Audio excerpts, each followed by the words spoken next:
everybody.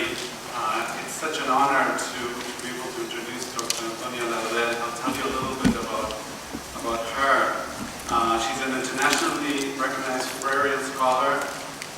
She holds a Levy Presidential Chair of Ethics and Moral Leadership at Loyola Marymount University, Los Angeles. And she is Professor Emerita of Education Policy, Organization, and Leadership at the University of Illinois, Urbana-Champaign.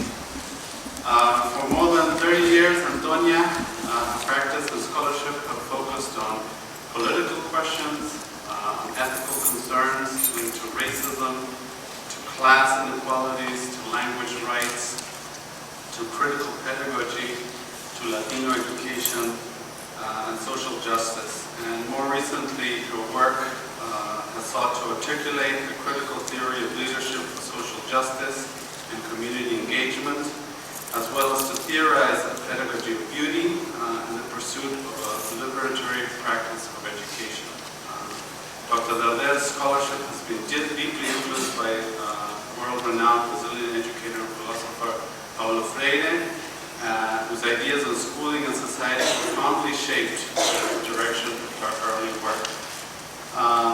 Beyond scholarly efforts, Dr. Darder has been an activist and visual artist. She participated in a variety of grassroots efforts tied to educational rights, to workers' rights, to bilingual education, women's issues, environmental justice, and immigrant rights. In the 90s, she convened educators from across the state to establish the California Consortium of Critical Educators. A member supported radical teachers organizations committed to an educational vision of schooling intimately linked to social justice, to human rights, to economic democracy. In 2005, she established a radio collective with students and community members who produced Liberación, a public affairs radio program on WEFT. In 2007, she worked with graduate students on an award-winning documentary, Breaking Silence, the Pervasiveness of Oppression, that examined the persistence of inequality at the university. So please welcome Antonia Darder.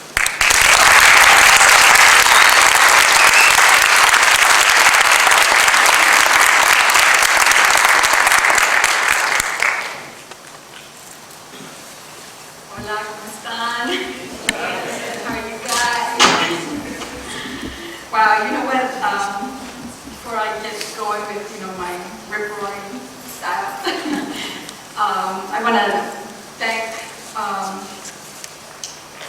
the organizers and all of you for being here to look at this question that continues to be a real, on some level, a thorn in our side that we have to keep an eye on.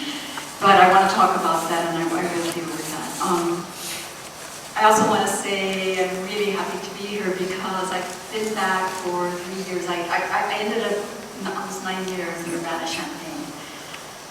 It almost killed me, In Spanish we say that that which does not kill you makes you stronger. Que no te mata, fortalece, I don't know. But what it did do is it made me really happy to be in Los Angeles and in California and be close to my family, which to me is, continues to be always my lifeline, and what inspires me and keeps me moving and keeps me going.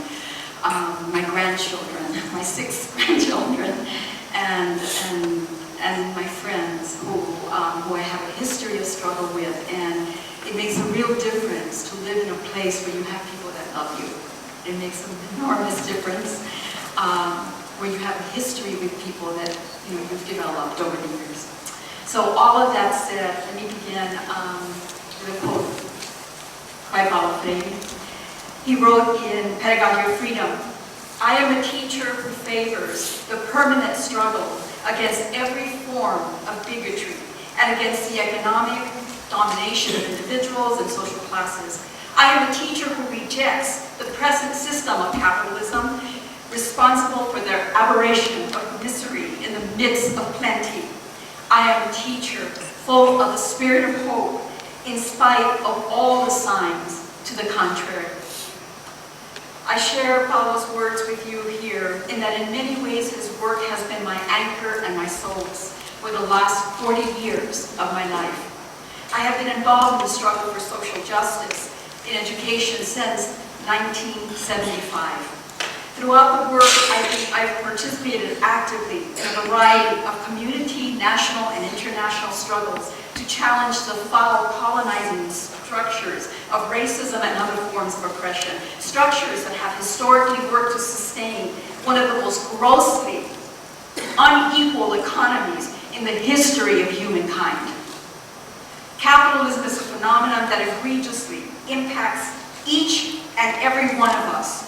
It impacts in destructive ways the lives of the students that we love and that we work with and the communities in which we live. Yet issues of the economy or class struggle are so seldom a part of serious discussions within the field of multicultural education. In my early years as a multicultural educator and activist, we struggled to bring cultures and histories of economically disenfranchised and racialized students into the classroom. We wanted our children to understand themselves as subjects of history, a notion that persisted in Freire's work until his death. He believed that an important purpose of education was to create the context for student empowerment and community empowerment, which required that we become fully conscious of ourselves and that they become conscious of themselves as subjects of history, rather than marginalized objects of oppression. This required that we challenge the policies and practices of what Freire termed cultural invasion within our schools, within our communities, across this nation and around the world.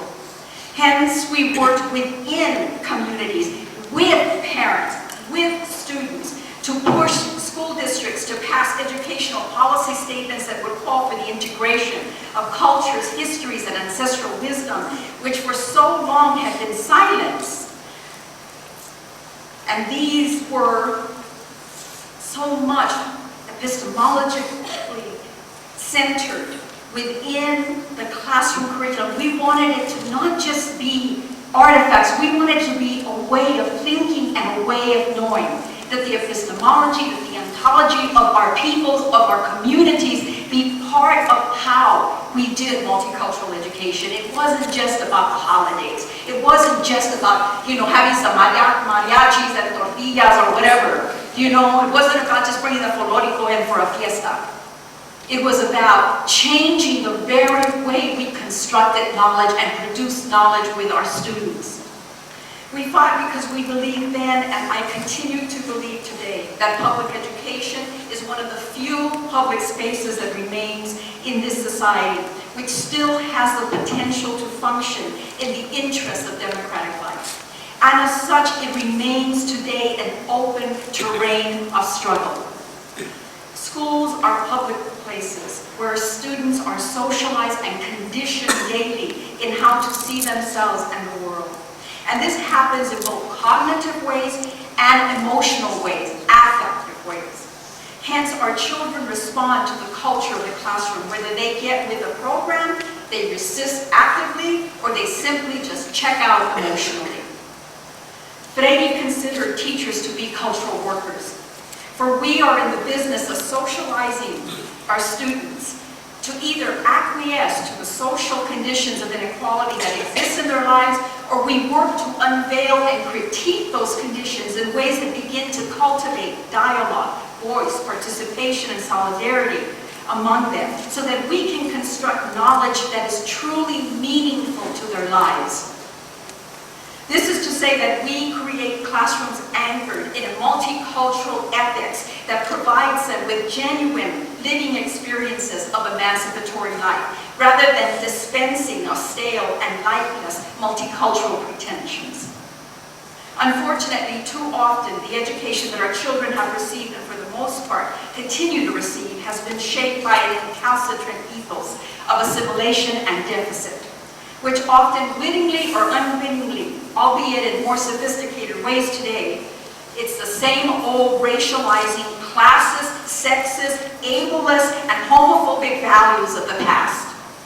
And we often live them out without even being conscious of how they come out.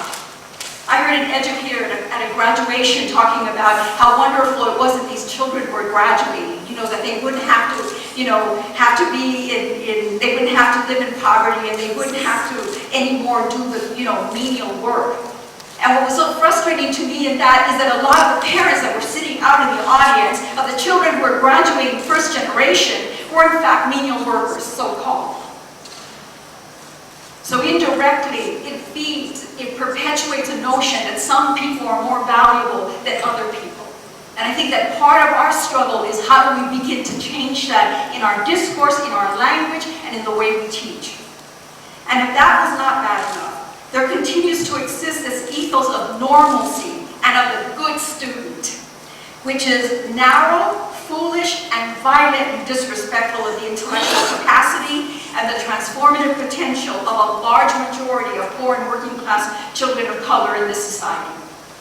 Educational priorities and approaches based on high-stakes testing, on fragmented and diluted curriculum, on ruthless competition, on incessant tracking of our children persists, despite the fact that there's pseudo-scientific methods that are used to say that that's okay to teach children that way, have been shown repeatedly over and over again in the last 4 decades to be not only ineffective, but disabling to the academic formation of our kids. And why do these policies persist? They persist because these conditions of schooling effectively do their job. They effectively work to perpetuate inequality, which then preserves an unjust distribution of wealth and power in this society. These are conditions that impede the academic formation of our children, who then are subject to an unfair system of meritocracy that then blames them for their failure, which, by the way, is a phenomenon that was intensified in the 80s and 90s as powerful struggles, multicultural struggles to bring about change, not only within education, but in society, were taking place, but systematically squashed by the right and their counter-revolutionary neoliberal agenda. Black backlashes, this backlash force that employed these meritocratic arguments and a neoliberal multicultural ethos of representation with no power, worked to supplant most revolutionary multicultural efforts in education, which sought structural change and thus a transformation in decision-making, relationships and practices and priorities within all institutions, including schools. What good does it do to be eating our arroz con pollo if we have no decision-making in what happens in the schools? So what? So you play our music. What the hell does it mean if we have no power over the destiny of our own communities and our children? Instead, multiculturalism became instrumentalized as it became absorbed in the hegemonic culture of schooling. This was not the multicultural education for which we had fought so hard for. This was a multicultural education that we wanted. We wanted a form of education that could transform the academic development of our children. What we got has not done that. And the statistics on academic performance, on suspensions, on expulsions, on dropout rates, on teen unemployment, and youth incarceration speak for themselves. There continues to exist a fierce struggle in education and across society to retain the same decrepit structures of inequality that historically have produced the social and material problems our children and communities face. And science, technology, and mathematics, I'm sorry, are not the panacea that the advocates proclaim. They are not going to save our communities. For inherent in the STEM paradigm is a deeply materialistic, reductionist, and determinist culture that is wreaking havoc on the world. A culture where heart and spirit have been extracted despite radical forms of science that now are speaking about the fallacy of that very same paradigm. As an activist scholar who has fought tirelessly over 4 decades to link education to issues of racism, workers' rights, of immigration rights, of women's rights, of gay rights, and the rights of people with disabilities, it has been a long-ass struggle.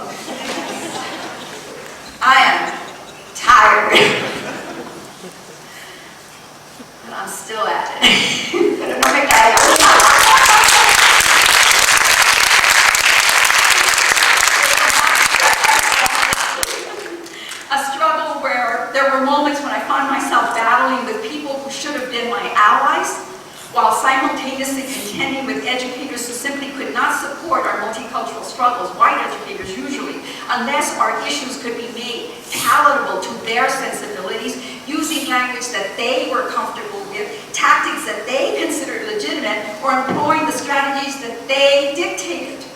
Despite all the multicultural rhetoric, generally at the end of the day, most of the concepts based upon our cultural knowledge and indigenous ways of knowing, with ontological, epistemological, and cosmological challenges to Western philosophical assumptions, were conveniently watered down as predominant artifact representations of multiculturalism, or the thingification of multiculturalism, seizing on Aimé Césaire's term, suddenly became the order of the day. Multicultural was a thing that you could sell. You could make it a product. Culture isn't a product that you can sell. Culture is a way of life, and it has to do with survival, and it's evolutionary, and it continues. Unfortunately, often our struggles were shaped by emotionally charged oppositional battles. As you can hear in my voice, I still have it. I mean, it's frustrating. You know, you want to be in a place of peace and justice and love. That's what I want. That is where my soul wants to take me. And yet I'm constantly hitting against the wall just to be able to exist in integrity with who I am as a Puerto Rican woman in this society. Seldom did we feel as oppressed people that we had any option other than to keep fighting day in and day out. Eventually, many folks fell off, depressed, enraged, despairing, cynical, aging, or just simply burned out. Rather than keeping on, they chose to focus on their own careers, on families, on interests. And, you know, it's not that those things weren't important. But part of our struggle is that we have to find a way to make the personal and the political just as important in our lives. Most were simply worn out from the fighting the good fight, finding little material rewards or recognition from their efforts. They found themselves worn out from the stress that struggling under such conditions can create. That often they found themselves struggling because they lost sight that it was never an individual struggle, that it had to be waged as a collective struggle, that we had to work within communities in order to bring change. And that as long as we thought that the change was supposed to come through us as individuals, what we did is we constantly then were looking for other people to tell us that what we were doing was okay. The truth of the matter is that often when you're doing the work right, within an oppressive context, they're not going to tell you that it's okay. That's why we need community of people working together in order to support us in this process. This to say that we became very good at this oppositional politics. We knew how to fight back, but did not develop the necessary strategies for long, sustained participation in democratic life. And I hope that's part of what NAME is attempting to do in this point in time. Perhaps this was because many of our communities had existed with so little voice, and thus very little participation in terms of democratic life itself, which is very different than when you're rebelling.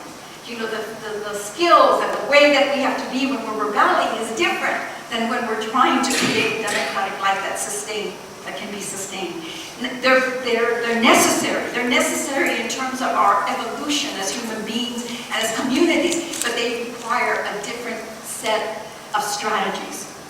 One is a lifelong struggle inherent in democratic life, and the other is a short-lived struggle to push for change. Hence, different strategies were required, yet seldom were working-class people of color allowed the time or the space, a place of our own in order to develop our skills and our abilities and sufficiently enliven our own emancipatory potentials. That is, that where diversity and unity could coexist was a difficult place for us to find. And this is so important since we know that it is both. The dialectic of unity and diversity is what we have to be able to hold on to as critical educators. Hence, often when alternatives or efforts were attempted, they were carried out in these faint echoes of colonized rhetoric. but now packaged in a nice kind of multicultural wrapping, right, of foods and etc. What has been far more difficult than has been to create a culturally democratic process of schooling, and hence a culturally democratic society. Conquer and conquest has been justified and enacted in a million different ways with preconditioned suppositions that have functioned to keep us blind and unaware of the greed, selfishness that underlies the political economy that rules our lives. For this reason, Peter McLaren argues, regardless of the personal, epistemological, ontological, and moral paths that we choose to take as educators, at some point we have to come face to face with the naked reality of capitalist social relations. And if we are to engage a revolutionary educational praxis, we need to do more than rail against the suffering and tribulations of the oppressed, and instead seek ways of transforming them. So how do we fight back? I'm seeing that I've got 4 minutes, 3 minutes. He's giving me 3 minutes. I should have taken it.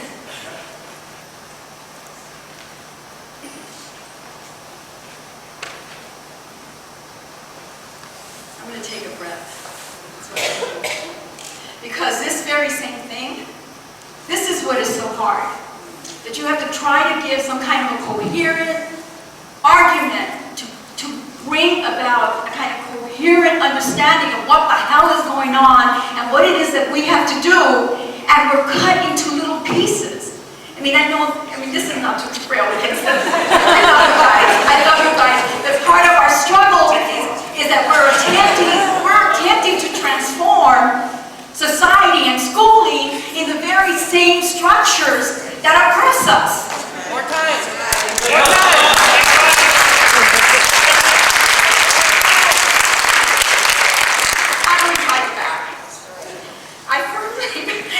I'll insist here that we cannot do it with the same old shit. Just get that. We can't do it with the same old stuff. We cannot do it with the same old stuff. Because the same old stuff allowed it to become whitewashed, by well-meaning folks who sometimes turned around and then mentored people from our own communities and who fought with us. Fought with those of us that were radical in terms of trying to push for structural change, not just cosmetic change in terms of multiculturalism. For years we've been trying to fight back, trying to reignite revolutionary struggle as we knew it at another time. But revolutionary struggle in the old sense is not what we need today. We must come to understand the major conflicts that arise between cultural communities, not so much out of cultural differences. There's always this attitude that the reason we don't get along is because we're culturally different. That I do not believe. I've traveled too much around the world. That is not what I believe. What in fact causes the problems are unfair and unjust conditions that are based on political and economic greed and the narcissism of the ruling class.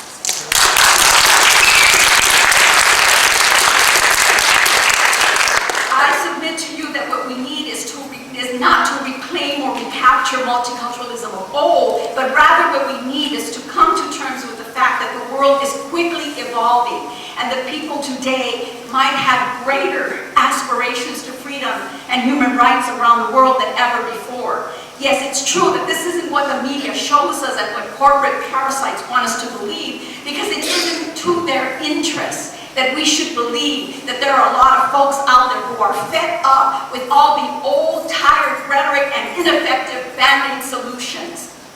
And thus, maybe in fact, they're more ready than we think for truly revolutionary organizations, for truly different social formations, social organizations that place the priority upon the sustainability of the planet and the collective needs of human beings. Today, toward this end, I want to advocate for what I call a critical evolutionary multiculturalism, founded upon the belief that the evolution of consciousness is and always has been a significant dimension of our humanity and our revolutionary struggle. For social and material conditions are inextricably rooted in the social consciousness by which human beings then enact on the world. Why Paulo Freire, why was it so important to him in terms of social consciousness? You know, was it just some little psychologized notion? Hell no. What he understood is that the way we think about the world has to do with how we act in the world. And so our minds, what did it mean to become, historical beings? It meant that we understood that we were part of a larger historical process, a larger evolutionary process. And as such, what we as multicultural educators need to do is create ways of education and organizations that build emancipatory conditions where all people, no matter their differences, can be united in the ecological understanding of ourselves as a species of this planet. And moreover, that our biodiversity, our cultural and linguistic differences are absolutely central to our human evolution, our survival, and our sustainability. What this entails is recognition that what it truly means to be a conscious human being, and further to recognize that human consciousness, no matter the culture or people, has never been stagnant. This is bullshit. I mean, to think that Navajos haven't evolved, to think that, the Hmong haven't evolved, I mean, to think about people who are non-Western as if they have not evolved. Hence, the education of our children is crucial to how we evolve, not only as Chicanos or Puerto Ricanos or African Americans, Asian Americans, Native Americans, Centroamericanos, Pakistani Americans, it goes on. It's how we are going to evolve together. And this will become a greater concern as we must acknowledge that the hyper-materialism, determinism, individualism, and competitiveness and greed of capitalism make the paradigm absolutely unsustainable for the future. The dying culture of domination, of exploitation, of violence, militarism, and disempowerment, which places its priority upon the accumulation of capital, of national competition, of consumerism, blames scarcity on the very problems that it itself creates. It is a culture of immorality, of irresponsibility, of greed, which cannot lead us to any form of culturally democratic life. So in contrast, a critical evolutionary multiculturalism offers us a liberation paradigm in which ecological questions and the well-being of all people within our communities and across our communities are placed at the very center of educational priorities and pedagogical practices in response to a society who does that as well. I'm almost done.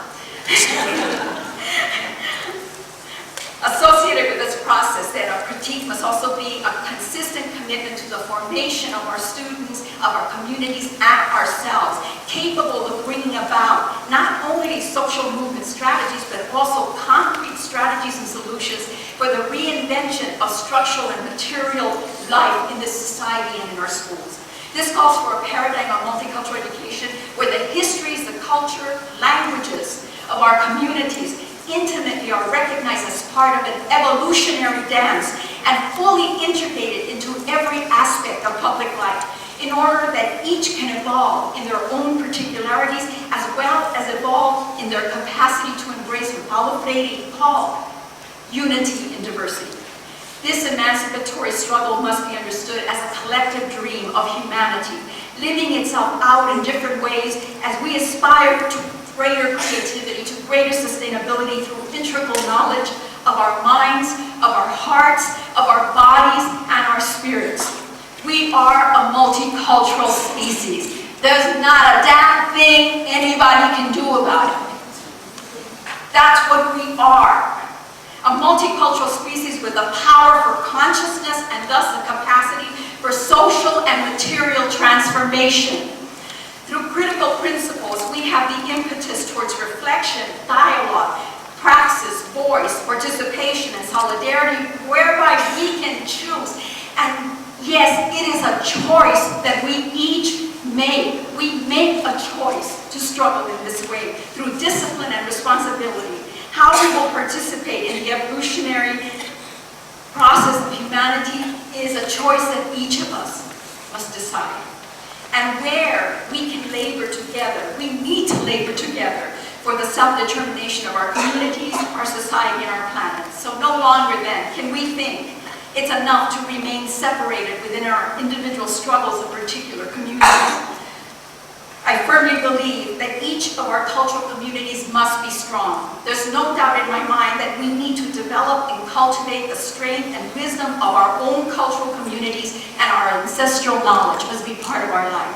But if the planet is on fire, as it is today, it's going to require a critical evolutionary multicultural understanding of life and politics. If we're to establish the political and economic solidarity and love for one another, for which we can all evolve and continue learning and growing together, then we must fight together, that we must do it in a way that allows us to evolve. Our children and grandchildren need us to leave them a world in which they can live free. They deserve to find a planet that is restorative and humanizing at its core, where radical dignity, respect, and love is at the very heart of a revolutionary multicultural ethics of education, and where a radical faith and hope steers our compass in the making of that new world. Thank you.